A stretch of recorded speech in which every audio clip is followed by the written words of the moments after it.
E aí, tá tudo bem com você? Bom dia, eu sou o Wellington Calazans, este é o programa Duplo Expresso que começa a partir de agora. Programa que vai ao ar de segunda a sexta, 6 da manhã, e é sempre um prazer estar aqui com você. Eu desejo um bom dia para todo mundo que chega e para todo mundo que compartilha, curte as páginas, ativa notificações. É sempre bom estar com vocês aqui no programa Duplo Expresso. Bom dia para Camila Govedice, bom dia para Niobe Cunha, aí a equipe do programa chegando cedo. Bom dia para você, onde quer que esteja. Rômulus Maia chegou, vou adicionar o Rômulus aqui. Vamos lá, Rômulus.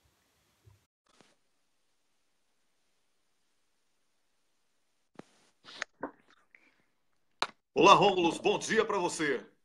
Bom dia, Wellington. Bom dia para você que está nos ouvindo nesta quinta-feira, 18 de janeiro de 2018.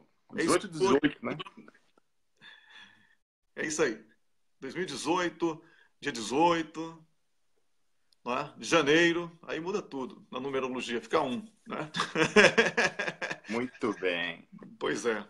Agora, eu tenho hoje aqui comigo, aqui em casa, na minha casa, aqui o meu estúdio na minha casa, o Edgar Antunes, que vai falar sobre a movimentação internacional. E o Edgar, que é um potencial substituto, né, durante a minha ausência, para apresentar o programa com você aí durante uma semana. Nem conversei com ele, então ele está aí com a cara de espanto do cacete.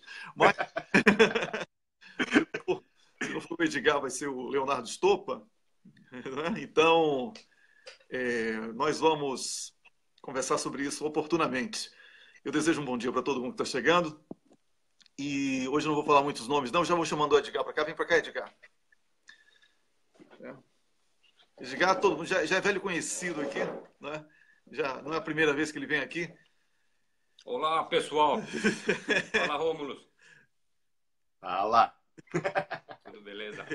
É isso. O Edgar, que, como ele se auto-intitula, ele é especialista em generalidades. Meu foco é bem diverso, difuso. Então, Edgar, nós estamos... hoje a sua presença aqui é para falarmos o que eu falei com a Márcia Nunes ontem, que nós estamos aí reativando as atividades dos grupos internacionais, porque não dá mais para ficar brincando de instituições funcionam normalmente, né? A coisa está ficando feia, a investida do judiciário sobre a política, tirando o único poder que o brasileiro tem, que é o voto, e jogando isso na lata do lixo. Então, nós precisamos reagir, porque é o povo que quer reagir a essa invasão da justiça.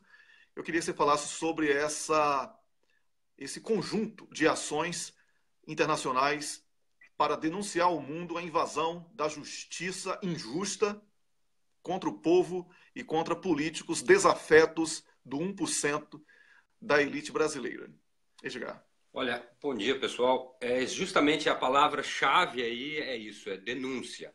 O que os brasileiros no mundo, espalhados pelo mundo e aí no Brasil, que estão conscientes desse ataque judiciário e midiático, podem fazer hoje é justamente denunciar.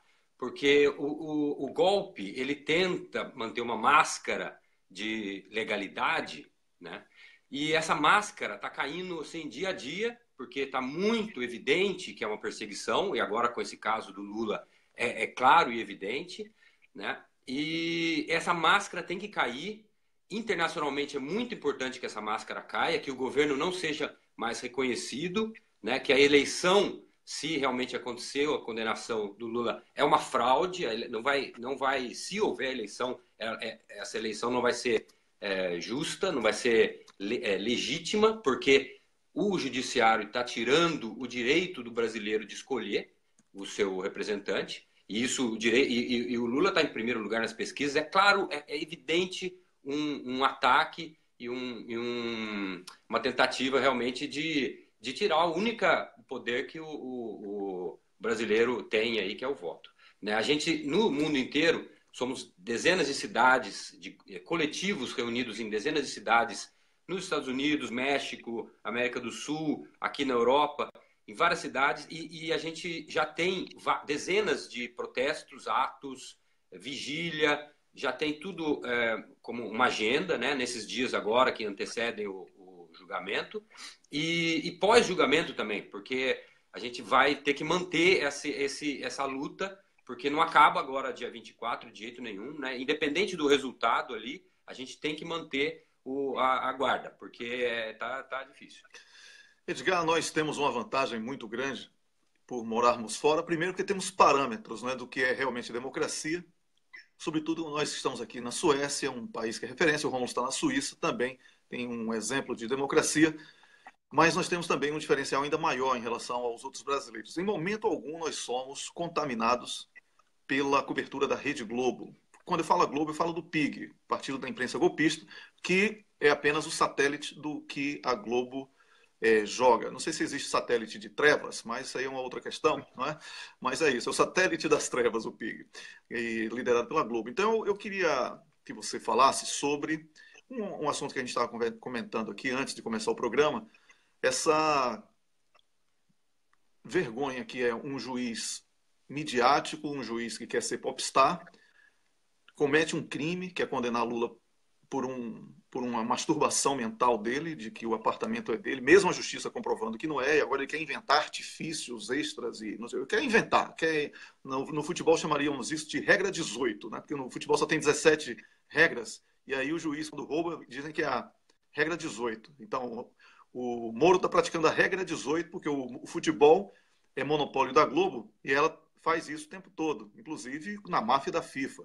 Então, como é que você comunicaria para o brasileiro que está ouvindo a gente, dentro ou fora do Brasil, sobre esse papel, essa ingerência de uma empresa que é corrupta, que está envolvida em escândalo internacional, no caso da FIFA, como a Globo, mandando na justiça brasileira? Bom, antes de tudo, realmente a Globo ela faz o que faz, e não só a Globo, né, a grande imprensa conservadora e golpista, por questão de sobrevivência, né? Ela sabe que agora, se realmente o governo voltar às mãos do PT, por exemplo, ele tem que realmente mexer nessa questão do monopólio da mídia. Então, mas acho que o problema, e isso tem a ver essa comparação da gente morando fora e com o brasileiro, o problema no Brasil, quem sabe, é que a gente está muito acostumado no Brasil, quem está no Brasil, a essa roubalheira, desde o futebol, né, até achar que o juiz pode fazer o que ele quiser e tá tudo bem, e realmente o juiz, infelizmente, esse é o problema de um país que não se libertou do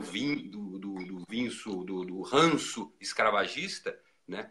As pessoas estão acostumadas a levar a lambada, infelizmente, e achar que isso é normal, né?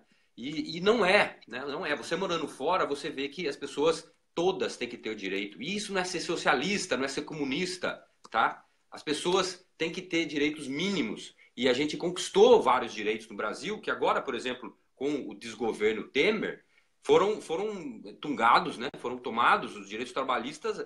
A gente está voltando à época da escravidão. Então, a gente morando fora, a gente vê que um sueco, um juiz sueco, nunca ele ia aparecer na televisão, aparecer em programas, aparecer dando beijinho no Aécio ali. Como é que é aquilo? E continuar tudo bem.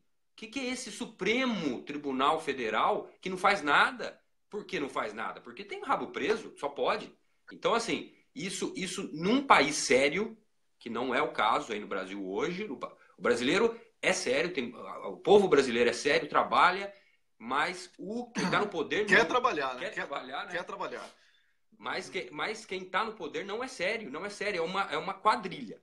É uma quadrilha e aí inclui Globo, como você falou mesmo, e são quadrilhas que estão sendo investigadas internacionalmente pelo caso da FIFA e tudo. E essa quadrilha tomou o poder e tá tirando os direitos, vendendo tudo que a gente tem, e rápido, porque como o Gessé Souza falou num dos seus livros, são piratas. Eles querem fazer um saque rápido e vão para Miami. Esse é o plano. Esse é o plano, mas tem um povo no meio dessa história. Edgar, então muitas manifestações já começam a partir de hoje e vão até o pós-24, não é isso? Só para concluir a conversa. Tá bom, exatamente. Vocês já aqui no Duplo Expresso já falaram sobre as manifestações, ontem a Márcia também falou. A gente confirmou ontem à noite em Amsterdã também, em Bruxelas. Então tem várias capitais europeias, Cidade do México, Nova York. Então várias cidades, vários atos. E a gente vai manter uma vigília, que é para você que inclusive está nos ouvindo agora, se quiser em casa, e no Brasil mesmo, não necessariamente morando fora, quiser mandar um vídeo para a gente também, a gente vai publicar como vigília pré-julgamento, e no pós-julgamento a gente vai estar na luta, porque precisa. Essa luta é até a gente restaurar a democracia no Brasil. Pois é, e aqui em Estocolmo vai ser no domingo, às 14h, em Gamla Stan, que é onde nasceu a cidade de Estocolmo, um lugar lindíssimo, e que tem muita gente passando por lá. E com certeza a gente vai conseguir distribuir lá os flyers e fazer aqueles discursos bonitos em inglês, né? A gente tenta isso também. É inglês para atingir os gringos, sabe? Os convidados. Um abraço, Edgar. Tudo de bom para você. Valeu. Não vai embora agora, não. A gente vai dar um jeito de se falar ainda. Tá bom, tô aqui. Então tá. Então, esse foi o Edgar, que participou aqui do programa para divulgar os atos internacionais que estão sendo liderados aqui pelos grupos da Suécia e também da Holanda, além de outros, né? Não existe líder no grupo e todos têm o mesmo objetivo, que é a convergência de pensamentos em defesa da democracia e agora a tentativa de unidade em torno da denúncia dos abusos da justiça, da ingerência da justiça na política brasileira. Rômulos. Muito bem, Wellington. Já vou tentar entrar em contato aqui, como a gente está na hora, com o nosso colunista de política internacional, que hoje vai falar de Brasil, mas num contexto internacional, a vergonha que o Brasil vai passar no mundo. Vamos ligar aqui para o embaixador Samuel Pinheiro Guimarães. Então, Wellington, fala aí com o pessoal enquanto eu ligo para ele. Tá bom, enquanto o Rômulo está tentando contato aí, eu quero dizer que o embaixador Samuel enviou ontem à noite para mim, para o e-mail, um texto para ser publicado. Eu vou publicar na página do programa, vou publicar no cafezinho, falando verdade, vou publicar em tudo que é lugar, porque é mais um texto que vale para ser lido. Bom dia, embaixador. Já estamos no ar com o embaixador Samuel Pinheiro Guimarães. Eu falava aqui, embaixador, que hoje o senhor é o nosso colunista, comentarista sobre temas internacionais, mas que hoje o senhor ia focar numa vergonha internacional que o Brasil vai passar, que é a cassação dos direitos políticos de toda a cidadania brasileira por 4 indivíduos. Não é isso, embaixador? Justamente, bom dia. É o seguinte, essa questão é uma questão de grande importância. Pelo seguinte, porque nós temos, hoje em dia, de acordo com a legislação, aliás, na minha opinião, equivocada, né, de que um juiz de primeira instância, isto é, um juiz o mais inexperiente ou mais tendencioso pode condenar uma pessoa, o recurso ao Tribunal Federal pode confirmar essa sentença e até expandi-la, né? E a partir daí inicia-se um processo, na realidade, de cassação. Né? Quer dizer, 4 indivíduos, de acordo com a legislação da chamada ficha limpa, né, podem impedir que o povo brasileiro manifeste a sua vontade soberana, votando naquele brasileiro que consideram mais capacitado para o exercício, no caso da presidência, mas poderia ser no caso de outros cargos. Né?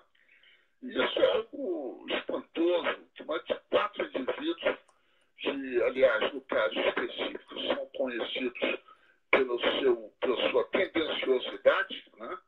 E por uma campanha de violação da legislação brasileira em todos os momentos, né? Podem vir a caçar os direitos do povo brasileiro, ao caçar os direitos de um cidadão. Né? É verdade que agora que os julgamentos estão ficando mais próximos, começa a ficar claro que cabe recurso da decisão do Tribunal Federal Regional, número 4, em Porto Alegre, para o Superior Tribunal de Justiça, né? E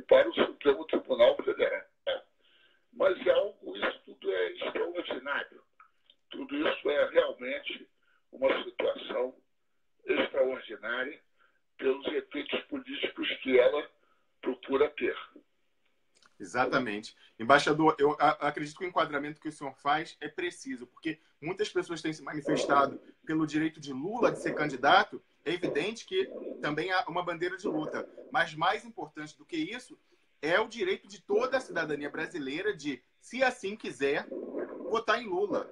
A gente não está fazendo defesa do voto em Lula, é defesa do direito da cidadania brasileira no seu conjunto de, se assim quiser, votar nele. Sim, sem dúvida. Isso é que eu considero extremamente importante, né? Inclusive porque nós sofremos hoje em dia um processo de politização e distorção do sistema judiciário, né? Quer dizer, os processos e as situações revelam o total desrespeito dos juízes pela legislação brasileira, a começar pela presunção de inocência, né? E a necessidade de preservar os direitos dos indivíduos e não incitar a opinião pública contra os indivíduos, né? Inclusive incitando o ódio social, que é o que faz o juiz Sérgio Moro, né? Ao proferir sentenças sem base nos fatos, né? Extremamente longas, né? E o sistema atual que permite que as pessoas sejam encarceradas, né? Ou fiquem em prisões preventivas durante longos períodos de tempo, o que corresponde à prática da tortura, né? Corresponde à prática da tortura. Quer dizer, encarcerar o indivíduo para que ele venha eventualmente a fazer uma delação. E fazer uma delação contra certas pessoas, né? A questão da indução coercitiva, a questão são tantas as manifestações de ilegalidade, as longas prisões temporárias, né? O desrespeito à presunção de inocência, né? E assim por diante. É uma lista extensa que está, inclusive, em artigo que escrevi recentemente. Exatamente, embaixador. E que nós temos a honra de publicar hoje lá na página do Duplo Expresso. Você que está aqui nos vendo, vá ao site e veja esse importante artigo do embaixador Samuel Pinheiro Guimarães. Embaixador, o Wellington Calazans tem uma pergunta. Ele vai tentar fazer. Se o senhor não ouvir a pergunta, eu repito para o senhor, tá bom? Por favor, eu peço que me repita, porque em geral a ligação está muito distante. Tá certo. Então, eu vou ler a pergunta do Wellington. Ele me mandou aqui por escrito, eu vou ler a pergunta. Num cenário de exclusão de Lula, o senhor embaixador acredita que haverá um avanço da opressão contra as forças de resistência? Veja, eu tenho a sensação e tenho a esperança, em primeiro lugar, que não haja uma condenação definitiva do presidente Lula agora no julgamento do dia 24. Se haja condições de recurso ao próprio Tribunal Federal, né? E depois, mesmo que haja essa condenação, existe a possibilidade legal de recurso ao Superior Tribunal de Justiça e ao Supremo Tribunal Federal, né? De modo que eu tenho certeza disso. Agora, a campanha é política, né? A campanha é política para consagrar esse modelo de destruição da soberania brasileira e de destruição das perspectivas de desenvolvimento soberano, né? E que esse governo vem tentando aplicar com o auxílio, com a colaboração da mídia e colaboração de parte importante do judiciário, até pelo seu silêncio, né?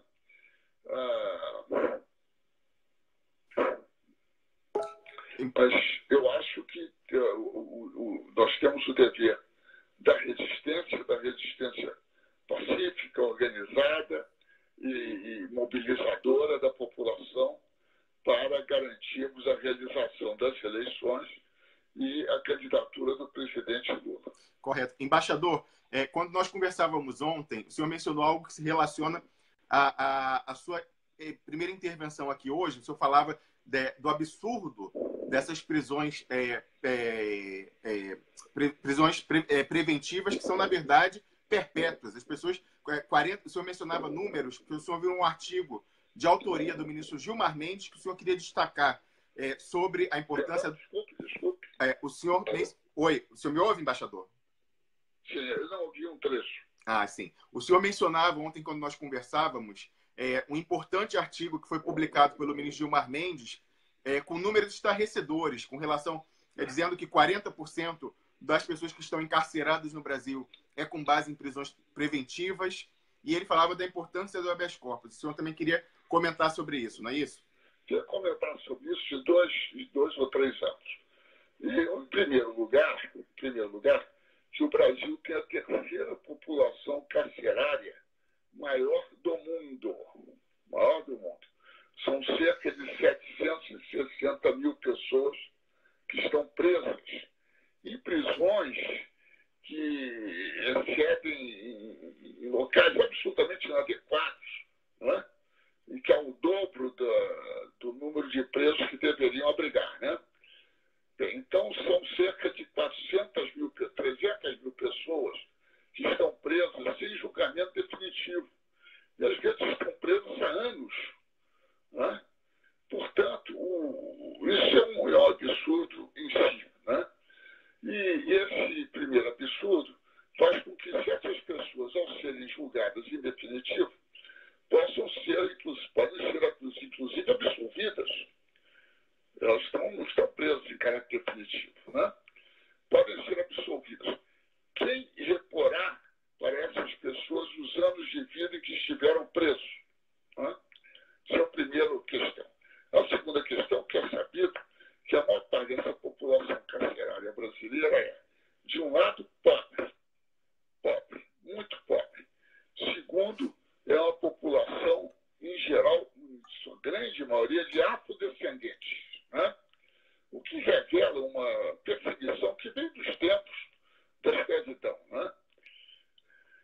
E, em terceiro lugar, o fato de que há uma tentativa da parte daqueles movimentos que querem punições excessivas, né, de reduzir a capacidade do judiciário de concessão do habeas corpus, também só até a segunda instância, e pedindo recurso aos tribunais superiores. É algo simplesmente absurdo. Quer dizer, essas pessoas que querem no Brasil a pena de morte, por exemplo, né, quando sabemos que em todos os países mais civilizados do mundo, né, inclusive nos estados americanos que são mais civilizados, a pena de morte foi abolida, né? Então é algo... E a quinta questão é que o ministro Gilmar Mendes, cujas posições são conhecidas, né, ele diz no seu artigo, no final do seu artigo, que eu tenho aqui, aliás, em mãos, né, ele diz: a violência e a corrupção não podem ser combatidas fora da lei. A perseguição de criminosos sem o Estado de Direito apenas gera novos crimes. Quer dizer, então, um dos juízes do Supremo tem, na minha opinião, preciso declarar isso, tem a coragem de se colocar contra essa sanha condenatória, essa sanha moralista, que, na realidade, atinge somente um espectro do sistema político, enquanto que o outro lado, o lado mais conservador, fica totalmente à margem dessa sanha moralista persecutória, não é? E ela é claramente tendenciosa e politizada. E seria necessário que os outros ministros do Supremo se pronunciassem também sobre todas as ilegalidades que vêm sendo cometidas por essa sanha desses juízes de primeira instância.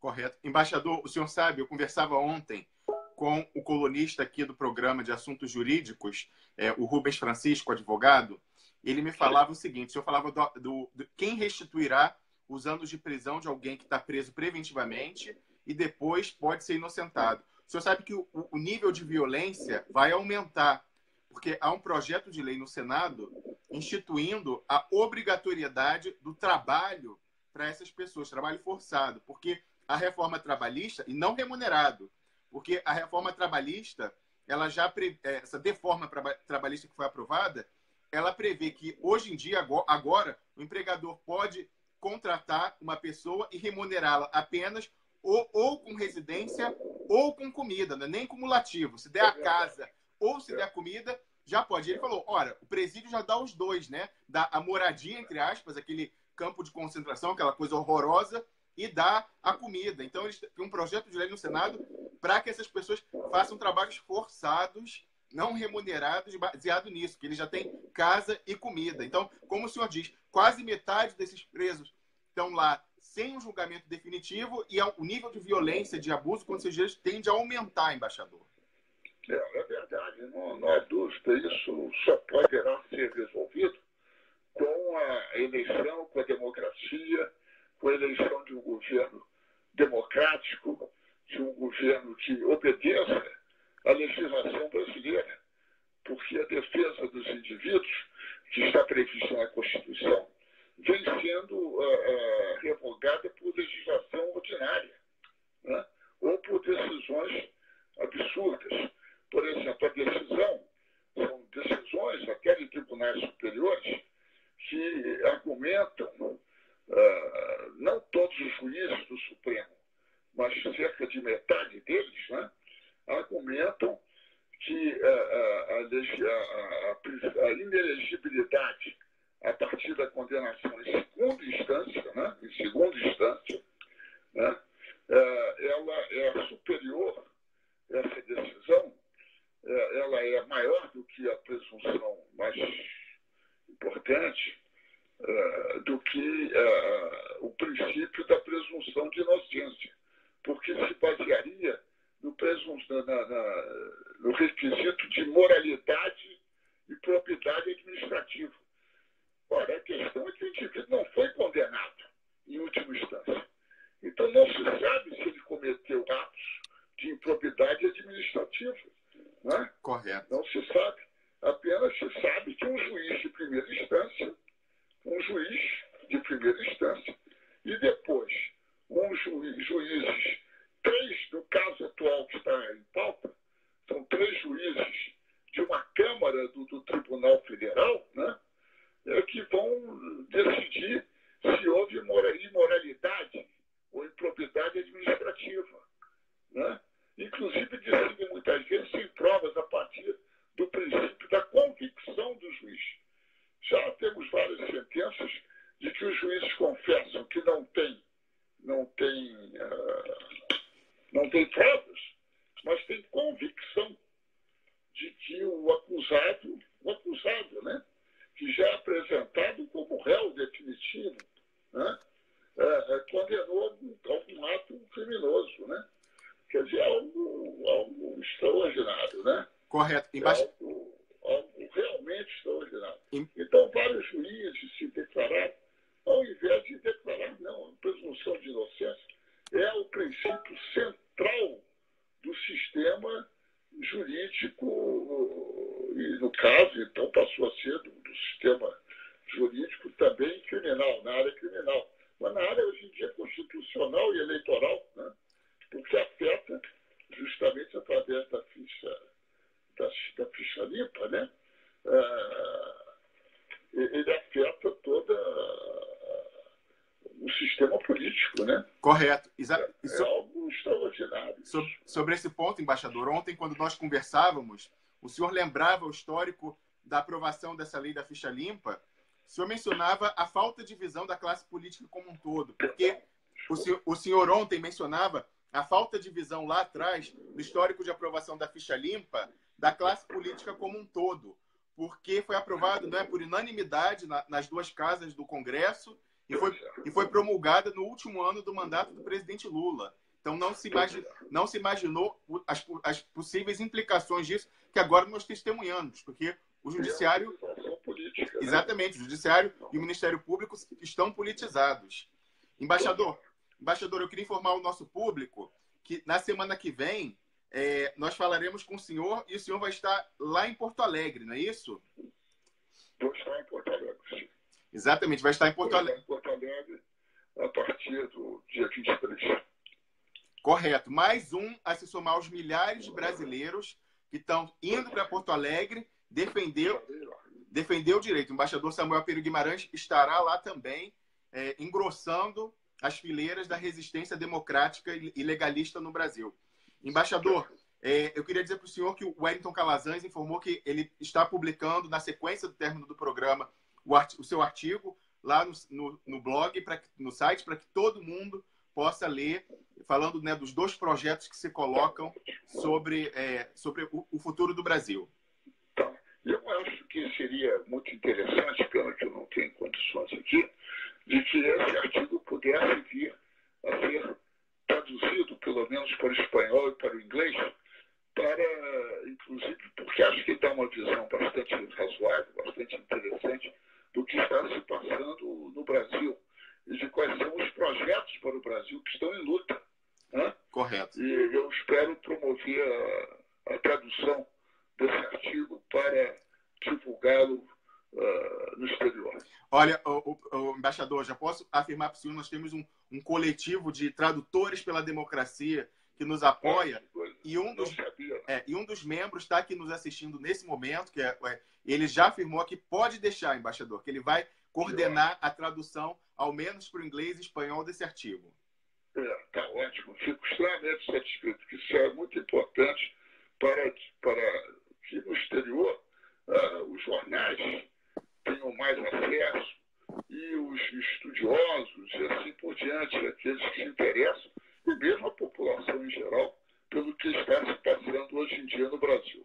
Evidente, evidente. E um artigo ponderado de alguém que é um destacado diplomata de carreira, com todo o peso da sua biografia, evidentemente vai ter um alcance ainda maior internacionalmente. Então, mais uma frente importante. Nós tivemos, inclusive, ontem o pronunciamento da ex-ministra da Justiça da Alemanha, falando da violência, né, e do caráter antidemocrático desse julgamento, e com certeza a tradução do seu artigo, embaixador, vai aumentar ainda mais o nível de consciência em nível internacional sobre o que o Brasil está vivendo.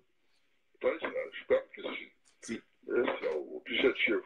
É de garantir a democracia, o desenvolvimento e a soberania do Brasil, que estão hoje em dia em jogo nesse projeto que está sendo implementado pelo governo Temer. Correto. Embaixador, então, na semana que vem nós ligaremos para o senhor, no dia 25, logo o dia seguinte ao julgamento, na quinta-feira, para o senhor passar suas impressões lá de Porto Alegre, da continuidade da luta, independentemente do resultado. Tá ótimo. Tá bom. Estou aguardando, então, o seu telefonema. Correto, embaixador. Obrigado. Bom dia para o senhor. Obrigado. Um ótimo dia para você e para o Wellington. Até logo. Obrigado. Você ouviu agora a entrevista com o nosso comentarista, que é entrevistado nosso, né? Porque ele dá uma aula para a gente, então não dá aqui apenas para deixar aquele tema engessado. A gente aproveita tudo para ficar perguntando ao embaixador Samuel Pinheiro Guimarães, que foi ministro de Assuntos Estratégicos. Então não precisa nem explicar, né? Uma pessoa que é ministro de Assuntos Estratégicos do governo que mais promoveu a inclusão social na história do Brasil e que foi elogiado por todo o mundo. Então, ele faz parte desse sucesso que nós estamos brigando para que volte a ser realidade no Brasil. Então, é um prazer enorme ter como comentarista do nosso programa uma pessoa do nível do embaixador Samuel Pinheiro Guimarães, como o Rômulo falou. Daqui a pouquinho eu vou publicar nas nossas páginas o texto que ele enviou para mim ontem à noite e que será de grande relevância para que você enriqueça ainda mais os seus argumentos, porque a nossa arma contra tudo isso que está acontecendo no Brasil é o argumento. Tá bom? Vamos trazer de volta o pobre para as urnas, para a gente conseguir ganhar as eleições a despeito, né, das presenças de Gilmar Mendes e Fux no TSE. Eu quero dizer que você não conhece certamente um país chamado São Tomé e Príncipe. São Tomé e Príncipe é um pequeno país composto por 2 ilhas que fica ali na fronteira, que fica na fronteira, não tem fronteira, ele fica no meio do mar, né? São duas ilhas, mas ele fica próximo, nas proximidades do Gabão, Guiné Equatorial, e do outro lado, mais próximo para Angola. Fica no meio mesmo do Oceano Atlântico, inclusive, ele praticamente fica no cruzamento dos eixos de Greenwich e da linha do Equador. É um país lindíssimo, que fala português, tem uma população inferior a 200 mil habitantes e que está sendo governado por um grupo de canalhas de um partido chamado ADI. Eles ganharam com fraude comprovada, mas que os observadores internacionais nada fizeram, a presidência e o governo, porque lá tem primeiro a figura do primeiro-ministro, que hoje manda no presidente. E eles, praticando sucessivos absurdos contra uma população extremamente pobre, eles estavam prestes a receber uma punição do judiciário de lá. Adivinha só o que foi que eles fizeram? Como tem maioria no parlamento, eles fecharam o parlamento para que os parlamentares da oposição não tivessem acesso e criaram um novo tribunal com juízes do partido deles. Então, isso está acontecendo em São Tomé e Príncipe, e eu estou falando tudo isso porque eu sou consultor do MLSTP, o partido que está na oposição hoje, o principal partido de lá, e eu vou fazer um live extra, provavelmente hoje, com o presidente do MLSTP, que hoje tem 80% da popularidade para ser eleito, ou presidente ou primeiro-ministro, se a eleição fosse hoje, vai ser esse ano, que é Aurélio Martins, que é deputado, que é meu cliente, foi meu aluno, inclusive, de laboratório de expressão oral. E eu espero que, se for confirmado aí, porque as questões técnicas ainda estão sendo vistas, nós vamos anunciar previamente, para que ainda hoje você conheça um pouco mais sobre São Tomé e Príncipe, e, lamentavelmente, já dessa forma. Mas eu introduzi isso aqui, Rômulo, para dizer o seguinte, que a justiça é o plano dos norte-americanos e do mercado financeiro internacional para dar legitimidade, certo? Diante dos europeus alienados. O que tem de europeu alienado, você não tem noção. Certo? Agora, se cortarem o emprego deles, se cortarem um benefício, aí a revolta estoura. Né? Então, agora, se o mal acontecer do outro lado e tiver áreas de legalidade, eles estão achando que é tudo lindo. Tá bom? Então, quem tem que lutar pelo Brasil, eu moro aqui e falo isso, a gente denuncia, porque é bom expor ao ridículo esses moralistas sem moral, como diria Dilma Rousseff. Mas essa invasão da justiça sobre a política, ela precisa do nosso repúdio. Togados, concurseiros não podem invadir a política, tirando o nosso direito de participação na construção da sociedade. Então, aconteceu em Honduras, Paraguai, Brasil, Argentina.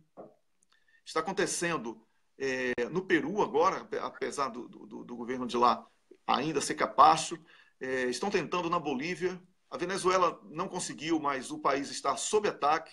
Então, é uma articulação generalizada que nós precisamos estar atentos. Precisamos estar atentos. Rômulo, a gente vai ter daqui a pouquinho a Niobe Cunha, tá bom? Então, você segura a onda aí que eu já vou procurando aqui a Niobe. Tá, um tema que a gente vai conversar logo depois de falar com a Niobe, Wellington, é a questão da árvore genealógica lá daquele presidente do TRF4, porque, mais uma vez, o Duplo Expresso pautou a mídia.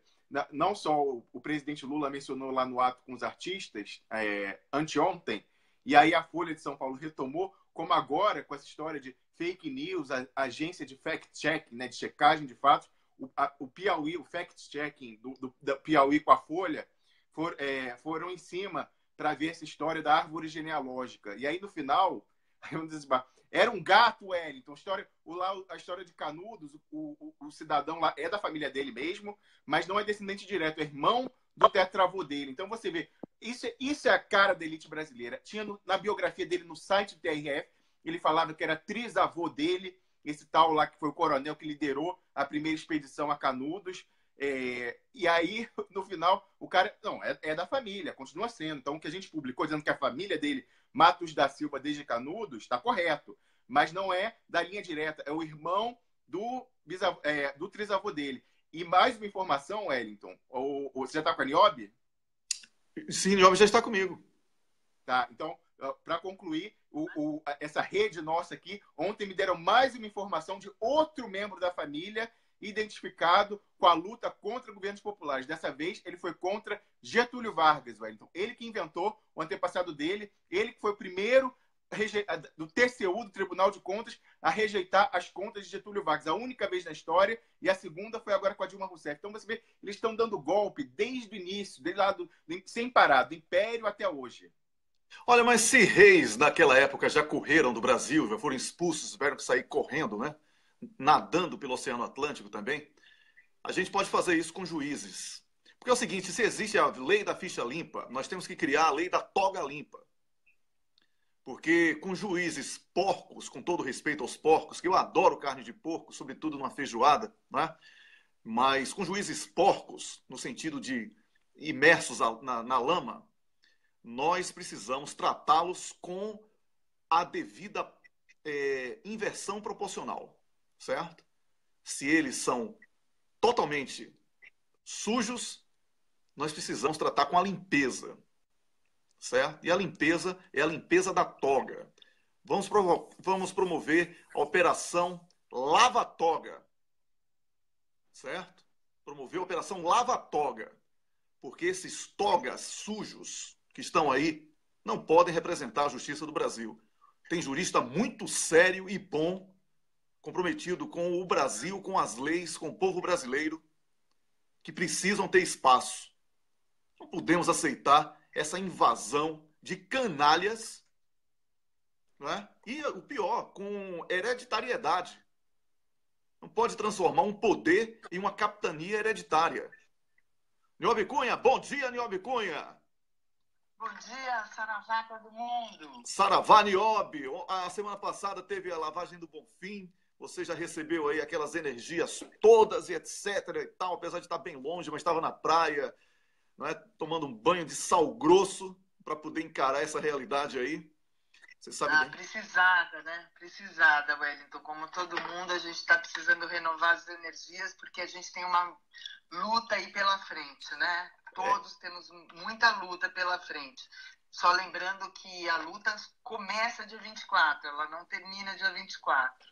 Exatamente. E quando a gente fala luta, a gente não fala em violência. É porque esse povo que não pensa, ou que pensa e finge que não pensa, porque age como um ser qualquer, fica aí querendo rotular o nosso grupo de resistência em todo o Brasil e em todo o mundo agora, como eles vão praticar isso e aquilo. A baderna, Niobe, já está no poder.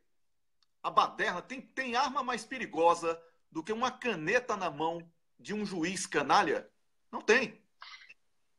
Não tem, Niobe. Rui Barbosa que dizia, né, que a nossa última instância seria o sistema jurídico e a gente não pode mais contar com eles, né?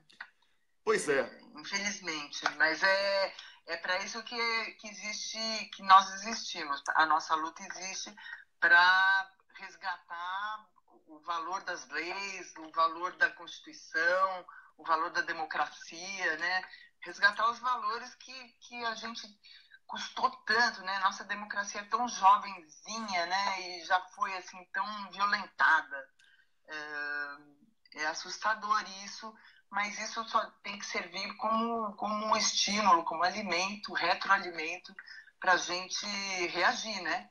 O que nós vamos fazer? Como é que nós vamos nos organizar? Exatamente. Niobe, você citou Rui Barbosa, ele é de onde mesmo? Que minha memória está um pouco fraca hoje. Da Bahia! Eu sabia que era da Bahia, eu estava aqui. Saravá, Rui Barbosa. Mas olha, eu não era tão fã do Rui Barbosa, não, porque ele, como ministro da Fazenda, foi uma tragédia grega, mas é outra história, né? Ele endividou o Brasil com a. Sem julgamentos. Não, mas é isso. Algumas coisas que ele citou realmente valem a pena, mas quando aquela geração de papel moeda deles ali, na época não tinha Bitcoin, o negócio pegou, viu? Ô, Niobe, é o seguinte, eu queria começar com você aqui, um tema que aí você bate com as duas pernas, uma de cada vez para não cair, né? Você domina com habilidade, mata no peito, como diria Fuchs. que é a comunicação. Você é um jornalista que o que me aproximou de você foi a sua sensibilidade nos textos que você publicava e tudo, além de toda a luta em defesa da democracia. E eu sou seu fã, admirador, mas não é aquele fã de idolatria louca. É fã, sim, porque eu tenho você como uma boa referência. Agora, você ontem escolheu comigo o tema, que é a comunicação usada em defesa da democracia ou a manutenção do golpe. Esse barroco do papel da comunicação, né? Enquanto ainda sob uma avalanche de perseguições, de obstáculos, jornalistas e mídia alternativa busca a defesa da democracia, dos interesses do Brasil e do brasileiro, aí a máquina de moer carne, patrocinada pelo próprio Estado, promove exatamente o oposto. É esse o seu tema. Fique à vontade para conversar aí com a gente, Niobbe Cunha. Então, Wellington, o que nos... quando a gente fala que a democracia foi violentada, né? A gente fica tentando entender como é que foi esse processo todo, né? Do impeachment da presidenta e tal. E aí me bateu uma coisa muito que sempre me tocou muito, que é o meu trabalho, que é a imprensa, né? Eu, ao contrário de vocês, por obrigação de ofício, eu assisto as redes golpistas, eu leio os jornais golpistas, e ali eu posso criar um olhar de como as pessoas às 5 horas da manhã, a hora que a gente acorda aqui para ouvir vocês, as pessoas já estão no ponto de ônibus, que normalmente tem bancas de jornal encostada. E ali tem os jornais pendurados trazem manchetes. E é isso que é a primeira informação do dia que chega para as pessoas. Quando a gente pensa nisso, a gente pensa na importância que tem uma chamada jornalística, uma manchete jornalística. A maioria da população não tem muito tempo, não tem muita condição de digerir uma matéria inteira, de ler um artigo, de discutir um artigo com seus colegas. Enfim, por motivos óbvios, porque todo mundo trabalha, quem tem emprego hoje em dia, né, trabalha, e, enfim... E aí eu fiquei pensando no conceito moderno de democracia, porque a democracia, quando ela foi criada no conceito clássico, ela era do povo para o povo, ou seja, todo mundo ali decidia junto, porque as populações eram menores, enfim, historicamente o mundo era menor, era mais fácil gerenciar isso. As populações cresceram, houveram as invasões, enfim, e o conceito moderno de democracia foi montado por Maquiavel, que é o que a gente chama de república, res publica, que é o assunto público, de interesse público. E fomos desenvolvendo formas das pessoas participarem sem que fosse muito diretamente, porque não dava para todo mundo participar ativamente. E aí foram se desenvolvendo sistemas, etc. e tal. E a imprensa aparece aí ao lado como uma fomentadora da opinião, ou seja, ela estava ali para divulgar, para cobrar dos políticos, para colocar a opinião do povo, né? Enfim. E aí eu fico pensando como é que as pessoas se informam hoje em dia. E aí a gente sabe que as pessoas estão se informando pelo Facebook, pelo WhatsApp, pelas manchetes e pelas chamadas rápidas de jornal. Qual é o resultado disso, a gente já sabe. Niobbe, você citou aí, as pessoas ficam encostadas no ponto de ônibus, nas bancas de revista.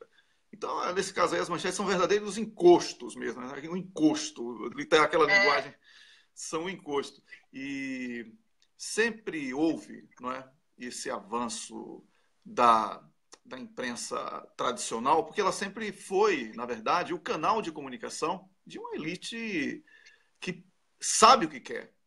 O problema é que eles mostram o que eles querem e nós, que queremos o oposto, ficamos esperando deles uma mudança, quando, na verdade, a mudança tem que partir de nós. Aí uns falam que é medo, que é cultura da escravatura ainda presente, que é preguiça, que é alienação, que é isso. Eu quero saber o seguinte: existe a solução, que é a reação a tudo isso. E essa reação pode ser feita de diversas maneiras, e a última das diversas seria até mesmo o confronto. Eles, toda vez que nós falamos em resistência, eles trazem o confronto para o início da fila, né, Niobe? E tentam atribuir a nós o rótulo de violentos, o rótulo de baderneiros, quando eles são os violentos. Uma violência muito cruel, mortes diárias por fome, suicídio, porque as pessoas em desespero estão realmente praticando suicídio no Brasil, mortes por motivos de abandono do Estado, frio, fome, miséria. Enfim, essas são as mortes que são imediatas. E as outras mortes, que são as mortes de sonhos, perspectiva de futuro, impossibilidade de construir uma vida digna e de viver o hoje e o amanhã e o plantar de uma boa geração para o futuro, que todos os dias eles estão matando. Então, Niobe, o que você está falando converge com o que está acontecendo hoje no Brasil. Agora, você focou bastante nessa questão do hoje em relação ao que acontece com essa imprensa que cumpre um papel exclusivo para o 1%. Mas vamos falar de coisa boa. Coisa boa. Tem a possibilidade de cada cidadão ser um multiplicador de boas ideias. E aí o lado bom. Aí é o nosso lado bom. Começa aí, Niobe. Exatamente. Muito se discutiu sobre como a internet poderia matar a imprensa, né? Na verdade, essa história foi divulgada pela imprensa porque a imprensa realmente começou a perder anunciante, ela vive de anunciante, as TVs e os jornais vivem de anunciante. Quem compra jornal hoje sabe o tamanho que está o jornal. E a internet, na verdade, ela não matou o jornal. Ela veio como uma voz independente, que não presta contas a senhor nenhum, a não ser ao Zuckerberg, ou enfim, né? E por aí, na internet a gente começou também a enfrentar esse lado bom, que é a nossa militância. A gente pode usar o WhatsApp, a gente pode usar o Facebook, o Twitter, enfim, essas ferramentas para propagar ideias, para discutir ideias, para argumentar, que é uma coisa que o jornal conseguiu matar, né? A argumentação deixou de existir.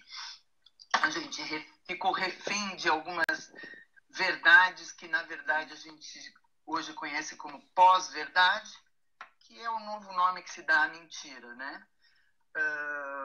Mas a gente tem essas ferramentas, sim, para usar com sabedoria, para explorar e para divulgar o nosso lado.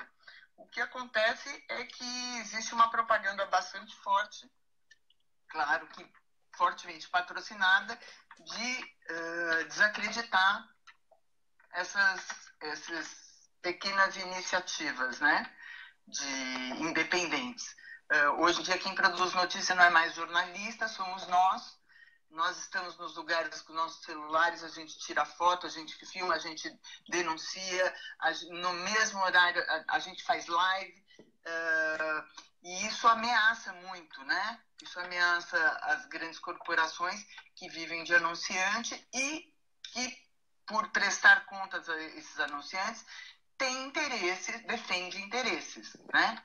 Então, todo mundo sabe aqui que, para mim, não importa a linha ideológica de um jornal ou de um telejornal. Ele tem só que deixar isso muito claro, né? Ele tem que ter uma parte editorial que deixa muito claro qual é a linha dele, mas ele é obrigado a noticiar.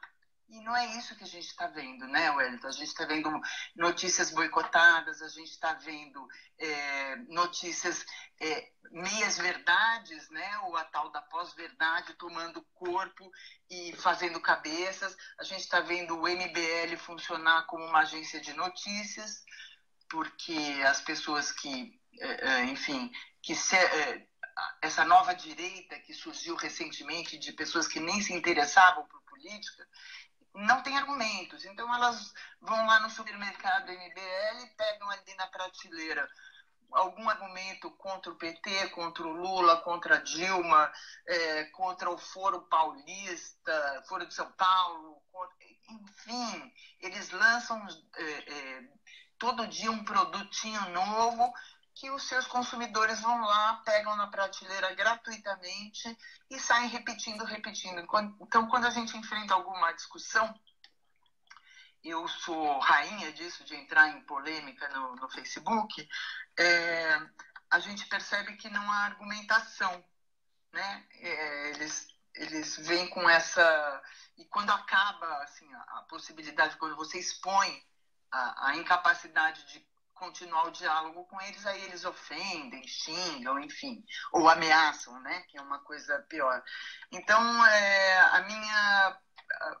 a minha ideia dessa pauta é que a gente fortaleça essas novas mídias com diálogos, com boas argumentações, que a gente vá atrás de boas argumentações, que a gente leia, que a gente discute. A gente tem esse espaço do Duplo Expresso, que é muito precioso para discutir ideias, para conhecer pessoas. Eu conheci, graças a vocês, conheci gente incrível, eu discuto, eu aprendo, enfim, eu estou aberta, inclusive, à discordância, vocês sabem disso, eu sou uma pessoa que, inclusive, eu alimento a discordância porque eu quero exercitar a lógica mesmo, né? Com certeza, Nobre. Mas o seu comentário aqui é oportuníssimo, nesse momento em que até nós aqui lançamos uma paródia ao que chamam de fake news, que tem sido discutido em todo o mundo, inclusive vamos fazer um live amanhã especial com o Dr. Rubens e também com o Abel Paulo Gamba, sobre o que é esse fake news aí que estão pintando como uma coisa boa. E vou trazer aqui os resultados de debates muito quentes aqui no Serviço Público de Comunicação da Suécia sobre o assunto, trazendo uma visão bem mais interessante do que essa que vendem aí no Brasil. E você traz essa possibilidade de cada indivíduo ser o comunicador. Niobe, isso que você falou aí é de uma importância fundamental para que o brasileiro seja politizado. O brasileiro foi criado e catequizado, vamos chamar assim, certo? Com a ideia falsa de que política, religião e futebol não se discutem. Olha, devem ser discutidos todos os assuntos que façam parte das nossas vidas. E todos os assuntos fazem parte das nossas vidas. Então, claro. Tudo tem que ser discutido. Tudo tem que ser discutido. Nada pode ser tabu. Essa é uma falsa premissa também para embutir a capacidade de argumentativa. É um boicote intelectual mesmo. Convém que sejamos pasmos, né? Pois é, porque pior do que tudo que eles publicam é o que eles não publicam, que a gente chama aqui carinhosamente de ghost news. Exatamente. Certo? Essas notícias que eles escondem. Isso é muito pior. Quando um desavisado entra numa igreja daquelas que a gente chama aqui de aceita, né? Aceita cheque, aceita cartão de crédito, aceita qualquer coisa, não é? Uhum. A primeira coisa que o imbecil com o microfone na mão e gravata fala é: eles vão tentar tirar você dos reinos dos céus e tal. Eles são os inimigos. Ou seja, já botou o cara dentro de uma bolha ali. Pronto. Todo mundo que discordar do que aquele cara falou já é o inimigo que foi enviado por sei lá quem, não é? A mesma coisa é o que chamam de teoria da conspiração. Toda vez. Exatamente, velho. Toda vez que uma pessoa que pensa fora da caixa fala, opa, tem alguma coisa errada aqui. Como é que esse juizeco aqui, de primeira instância, tem essas informações depois dos grampos e está focando Petrobras, quando no mundo todo está acontecendo invasão e destruição dos países, e no Brasil não teria um argumento para uma invasão? A invasão tem que se dar através de um juiz, através da toga. Aí, isso é teoria da conspiração, é a primeira coisa. Hoje estamos vendo aí que não foi teoria da conspiração. Quantas pessoas disseram que eu era um insano, um alienado, porque eu estava falando sobre a ingerência estrangeira na cabeça desses alienados concurseiros que estão aí representando a justiça hoje. E oportunistas também, canalhas e ladrões também. Mas sobre... Sim. Certo?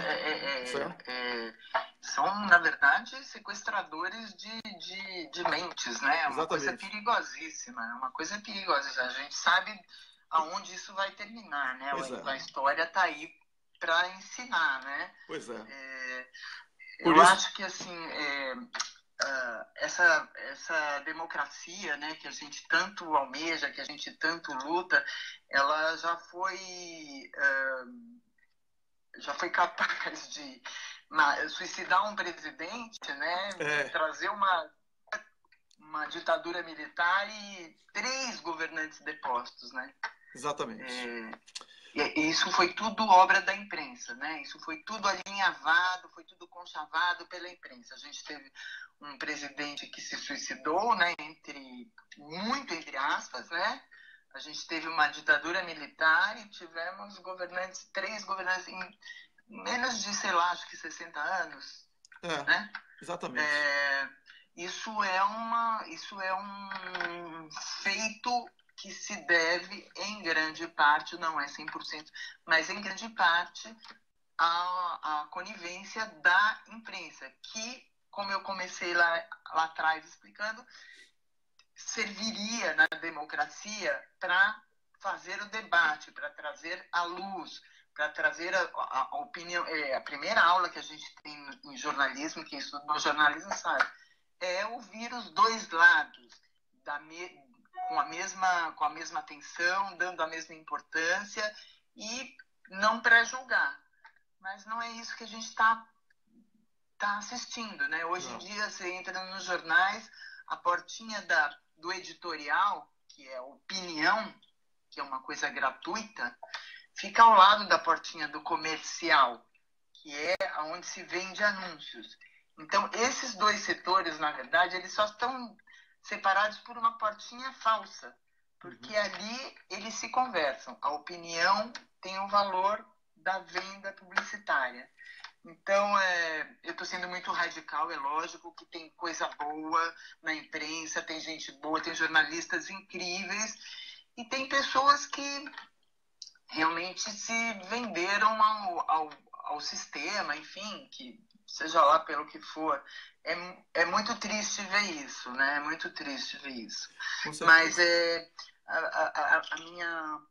a minha colocação de hoje é essa, que a gente haja como as novas mídias nos permitem, que a gente atue, que as pessoas tentam dizer, elas falam com menosprezo como é que chama? Da militância pela online, pela internet. Não, isso é importantíssimo, a militância online é importantíssima. É importante estar na rua, mas é importante. Cada um tem uma função, né? A gente sabe que tem várias funções. Niobe, a militância digital é tão importante que o Facebook e o Google e os outros aí estão desesperados com isso, porque eles contaram com a possibilidade dos robôs e dos algoritmos dominarem, controlarem isso. Então, todos os dias eles estão, agora não vamos mais mostrar vídeo, agora nós não vamos mais promover isso. Agora... Ou seja, eles estão transformando, eles deveriam mudar o nome de rede social para cadeia, prisão. Bolha, né? Algoritmos, né? Bolha social. Seria uma bolha social, talvez. Um nome mais moderno até. Olha, Niobe, eu quero ler aqui um comentário rápido de uma telespectadora, Mônica Simões. Ela está falando aqui, Wellington, ontem eu sentei e chorei de tristeza ao tropeçar num mendigo numa rua repleta de população de rua. Então, Mônica, eu quero dizer a você o seguinte, eu sou solidário a você nesse momento de angústia ao ver um ser humano sob condições desumanas, e nem animal irracional merece isso, certo? Tanto que existe o direito animal exatamente para proteção. Olha aí as cadelas do Rômulus, que tem uma vida maravilhosa, né? Então, porque é isso, a vida é isso, a vida animal, racional ou irracional, ela é isso, viver feliz. Exatamente, olha lá. Aí. É isso aí. Então, eu quero dizer a você, Mônica, que ao invés de sentar e chorar, você já demonstrando uma força que tem, porque o choro é para os grandes, certo? Mas não confunda chorar de tristeza com viver de lamento. Transforme a sua repulsa a esse cenário, a sua indignação em resistência. E aí você converse com o mendigo e diga a ele que ele é um cidadão. E diga a ele que ele tem direito a votar. E que se ele votar em quem quer que ele saia daquela condição de rua, ele poderá melhorar a vida dele e de outras pessoas. Porque fica todo mundo discutindo aqui, classe média que vai votar em Lula, votar em partidos progressistas, ela já existe e está aí lutando com a gente. Agora, aqueles caras que bateram panela, que foram para a Avenida Paulista, que eu chamo aqui de antarelos, que são as antas de amarelo, não é? Esses não vão mudar nem a pau, eles estão felizes com isso aí. Então não adianta ficar focando nessa discussão de classe média, porque isso classe média é a classe trabalhadora, certo? Então, se tiver emprego, ela está bem. Se não tiver emprego, ela está mal. Tanto que provocaram artificialmente uma crise econômica para tirar essa instabilidade. Então, Mônica, vamos focar no pobre, no miserável que a Globo e os partidos, sobretudo o PSDB, chamam de massa fedorenta, tá? São essas pessoas que Gilmar Mendes está querendo criar um aplicativo móvel, tem que ter... Muita gente está dizendo que interrompeu, Wellington. Uhum. Pois é, estamos de volta, né? Coisas que acontecem quando a gente não tem o Facebook na mão e a audiência cresce, estoura, arrebenta. Aí dá nisso. Então, de volta aí, todo mundo voltando aqui para a gente concluir o pensamento. Tá vendo aí, Niobe? Você fez parte desse momento histórico da internet. Derrubaram o nosso programa. Natural que seja assim. Por isso que nós estamos saindo aos poucos dessas plataformas que pertencem aos grupos de interesse. Não é? Então, eu não vou inverter a imagem Yorkshire Tea. Não adianta ficar insistindo com isso, porque as pessoas ficam querendo ler o que é que eu leio e ficam comentando de forma privada. Eu não quero isso, tá bom? Foi estratégico.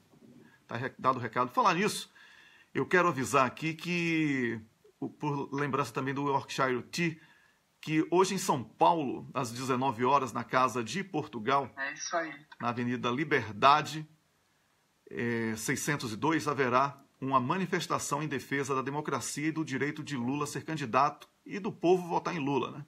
E a Niobe Cunha... Vamos lá, gente, tô indo lá. A Niobe Cunha vai estar por lá e Niobe Cunha vai fazer algumas entradas ao vivo para a nossa página do programa, tá bom? Então, tá dado o recado aí. Obrigado, Yorkshire Tea, por ter mandado para a gente essa informação. Lembrando aí que a Niobe vai estar por lá. Niobe, a gente recebeu esse corte radical aí do Facebook, coisa que eu tenho discutido aqui com o Pedro e com especialistas. Eles, não existe isso, não existe perseguição, mas tá na cara aqui, né, que existe. Tá na cara nessa tentativa de tirar a política da timeline, tirar isso, tirar aquilo, que existe. Então, Pedro, eu sei que você está me assistindo aí, o Edgar, ainda bem que ele está aqui ainda do meu lado, é um especialista do ramo. Vocês precisam conversar. Vocês precisam conversar, vocês que são da resistência e da inteligência desse mundo digital, vocês precisam ter uma conversa mais séria com esse rapazinho aí do Facebook. Porque ele não pode brincar de ser Deus, tá? Não pode se brincar. Se ele quer fazer uma rede de direita, ele bote lá, facebook.gov, tá certo? Agora, ficar fingindo que é democrático e cortar a transmissão dos outros, ele vai procurar catar coquinho, tá bom? Então eu estava conversando aqui sobre esses assuntos e eu vou ter que encerrar a participação da Niobe. Peço a Camila, ao pessoal do Brasil 247 também aí, tal, que mais uma vez coloque em rede para a gente poder ter o complemento do programa e depois a gente faz a junção nos vídeos e compartilha com vocês, tá? Pra gente... parece que agora interrompeu de novo. Parece que interrompeu outra vez? Vamos ver aqui. Aqui não, mas está tudo ok. Agora está tudo ok.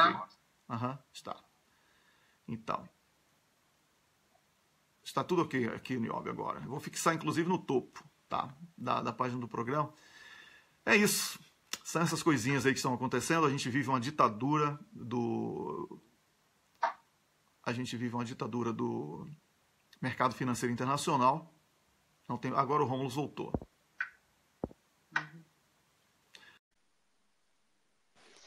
Tá aí o Rômulo. O Rômulo está aqui. Olha, Niobe, eu quero agradecer a sua presença. Dizer que é sempre um prazer tê-la aqui. Eu agradeço. Muito bom acordar com vocês. Muito obrigado. Eu quero dizer que hoje à noite você pode ficar à vontade de fazer quantas entradas ao vivo você desejar, tá bom? Eu confesso para vocês que eu vou tentar fazer uma live.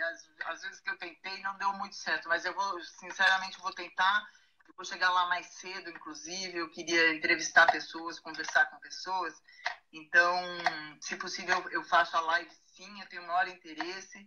E um saravá bem grande para vocês. E quarta-feira estamos juntos, gente. Estamos juntos. É isso aí. Felicidades, Niobe. Um grande abraço para você. Eu conversei aqui com a nossa comentarista de política, às quintas-feiras, Niobe Cunha, que é uma figura maravilhosa e que traz toda quinta-feira para a gente aqui uma palavra bem diferente do que você está acostumado a ouvir por aí.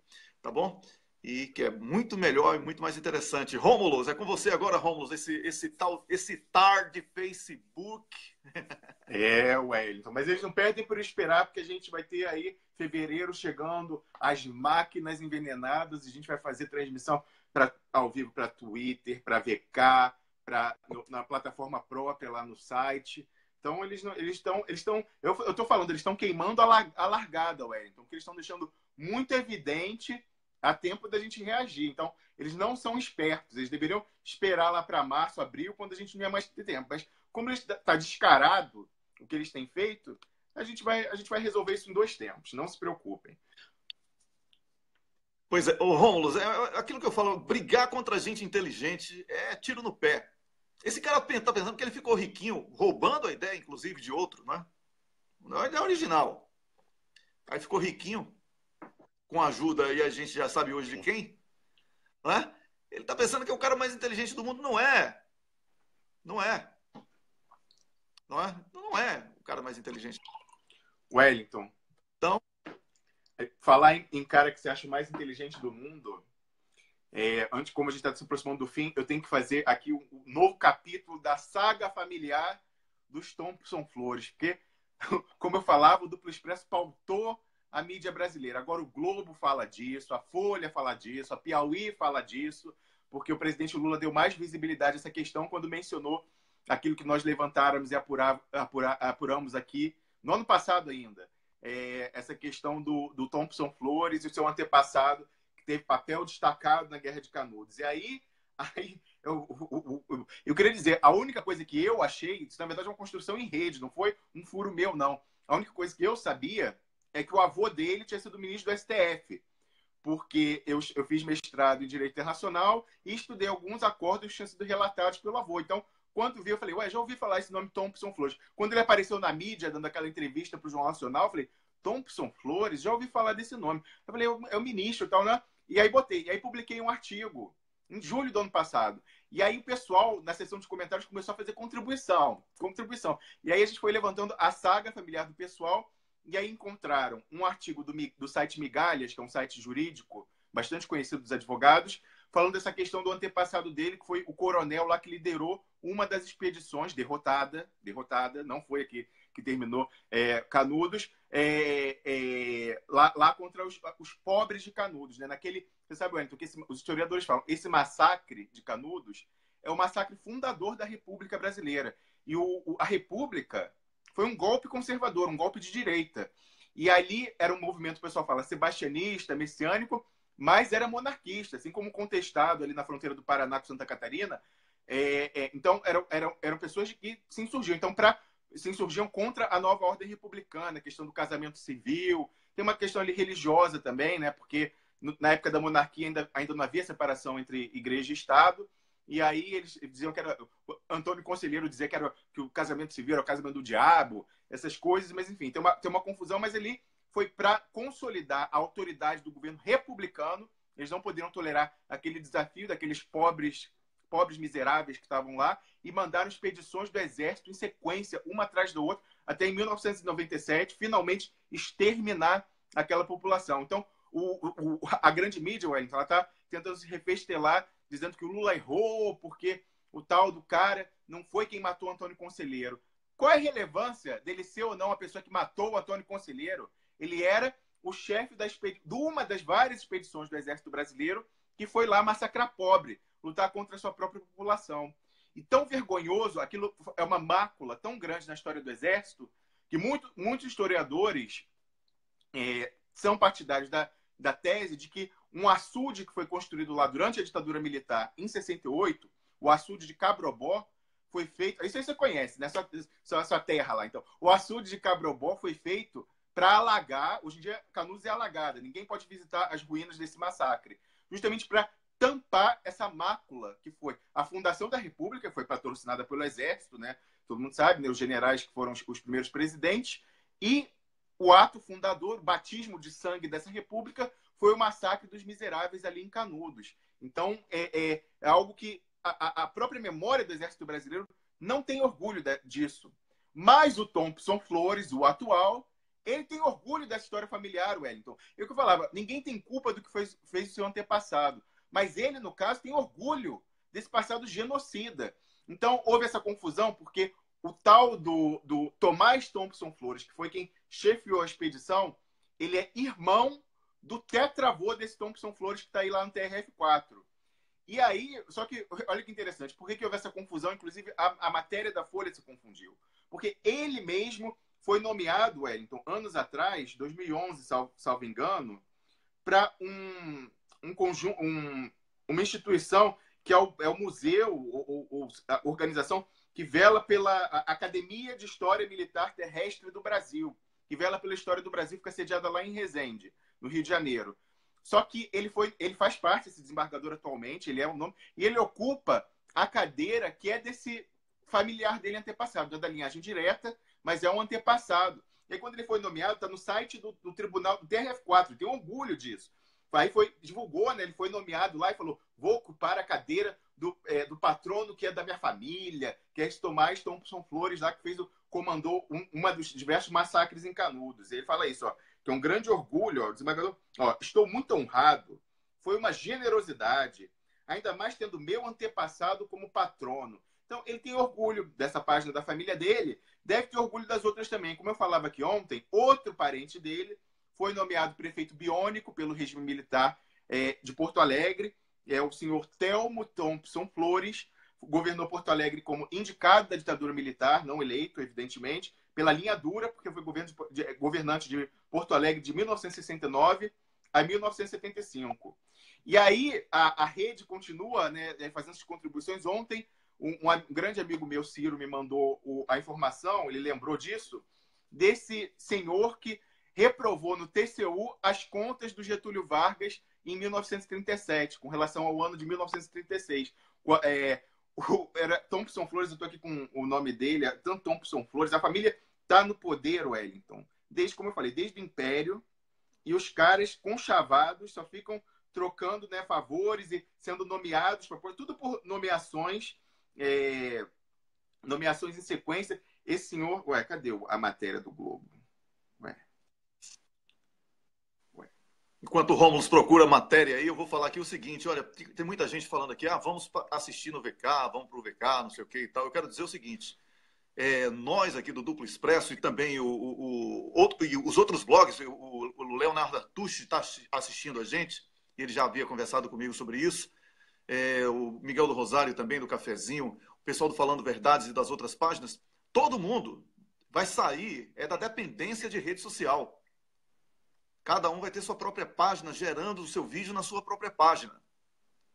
Certo? E gerando conteúdo sem precisar de filtro de A, B ou C. É o melhor caminho. E aí vocês vão criar o hábito de digitar o nome do que você quer ouvir para assistir.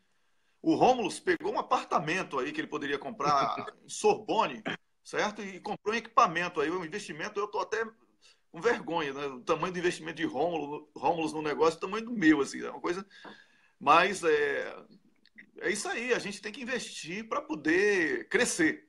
E vamos oferecer, claro, de diferentes maneiras, mas não vamos continuar no Facebook para sacanear. Vamos resgatar o Orkut, se for preciso, né? Mas a gente vai espalhar. Espalhar, porque é isso que vai fazer. A gente vai ficar refém de ninguém. Porque eu ligo para um senador, para um deputado, para uma professora universitária que participa aqui do programa, e ela fala assim, ontem as minhas amigas estavam comentando comigo que vocês falaram isso no programa. O meu secretário falou que o grupo de não sei aonde estava discutindo uma pauta que vocês falaram, não sei o quê, não sei o quê. Ou seja, aí o Facebook tem a cara de pau dizer que a gente está com 300 pessoas, por exemplo, agora no live. Porra! E depois a gente vai somar a audiência do 247, do Cafezinho, do Falando a Verdade, do que dá 26 milhões de pessoas. Wellington, o próprio Facebook fala uma mentira menos deslavada, porque a gente que controla a página, no final ele fala que o alcance dos posts está em 600 mil. Como é que tem 300 pessoas vendo e vem crescendo a pouco? Quando a gente estava no Cafezinho, na página do Cafezinho, estava batendo 6 milhões. A gente deu print, né? Você deu print, publicou. Eles próprios dão informação para a gente para comprovar a mentira do que eles falam, dizendo que tem 300 pessoas assistindo. E aí você vê, né? A gente pautando a mídia, todo mundo falando dessa família do Thompson Flores, que foi um assunto que a gente trouxe aqui. Então, evidentemente, eles sempre estão fazendo isso para desmobilizar. Não é uma questão de vaidade, dizer, nós somos assistidos por muitas pessoas. Aqui, o militante, quando ele vê isso, poxa, só 300, poxa, a gente não está tendo alcance, a nossa luta. Então, eles fazem isso para desmobilizar você que está nos vendo aí. Não se engane com esse númerozinho aí que está em cima de 300, não. Ó. É muito mais. Ó. E temos, inclusive, a honra do presidente Lula ter visto, ter lido o artigo e mencionado nesse discurso dele. Então, tenho certeza que a discussão que a gente traz aqui, a contribuição que vocês trazem, estão chegando onde tem que chegar, independentemente de Facebook e de boicote. E aí, para concluir, Wellington, a história da familiar, eu achei o nome aqui, foi ministro Francisco Thompson Flores. E aí que eu estou no site do próprio TCU, que falou, em 1937, o ministro Thompson Flores foi o relator responsável pela emissão do parecer prévio sobre as contas do governo para o exercício de 1936. Pela primeira vez na história do tribunal, o parecer que foi embasado... isso é do site do TCU, né? Vamos acreditar. Que foi embasado em critérios estritamente técnicos e aprovado pelo próprio plenário da Corte, foi contrário à aprovação das contas do governo. Então, você vê, foi a única vez que isso aconteceu.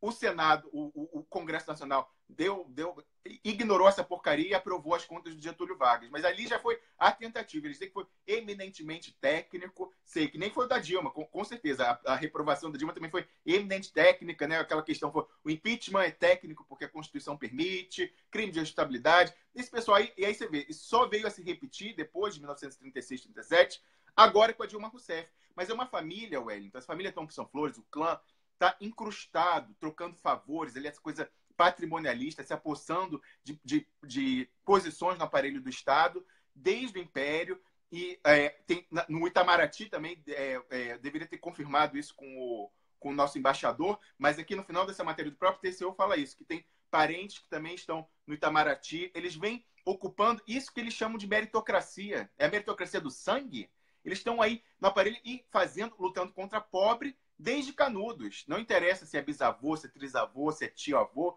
O que interessa é que é uma família de tradição de extrema-direita, que mais uma vez não nega sua origem, Wellington. Meu cocô do dia é o Thompson Flores, só para terminar. E ele foi lá para Brasília dizer que não queria acirramento, pois o Tomás Thompson Flores Neto, descendente desse de Canudos, o deputado Paulo Pimenta botou ontem no Twitter um print de um tweet dele falando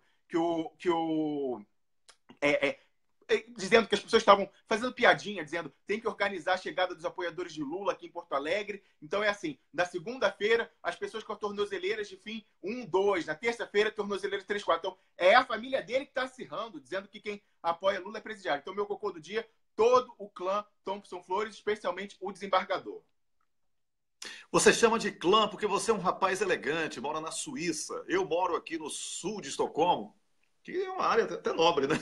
Dizem que é nobre, mas eu não sei. Vamos lá. E quero dizer que eu chamo isso de pedigree, com todo respeito aos cães, tá bom? Cocô do dia vai para Thompson Flores, desde do babacão lá que foi para Canudos, né?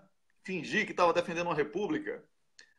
Até esse idiota que está aí hoje, vomitando ética e está querendo condenar alguém que foi condenado por ser dono de um apartamento que não era dele, de uma corrupção que não foi comprovada. Ou seja, tudo cachorrada. O pedigree dos Thompsons Flores aí. Cocô do dia para mim. Daqui a pouquinho tem o Leonardo Atushi no 247. Leonardo, tá vendo aí que tem boicote do Facebook? Cortaram o nosso programa do nada. E equipamento bom que eu uso aqui, tá? Internet de primeiríssima. 100 megabits de upload, só para você saber. Tá bom? Então, não dá para ficar confiando nisso. Tem que investir no seu projeto. Um grande abraço. Vamos lá?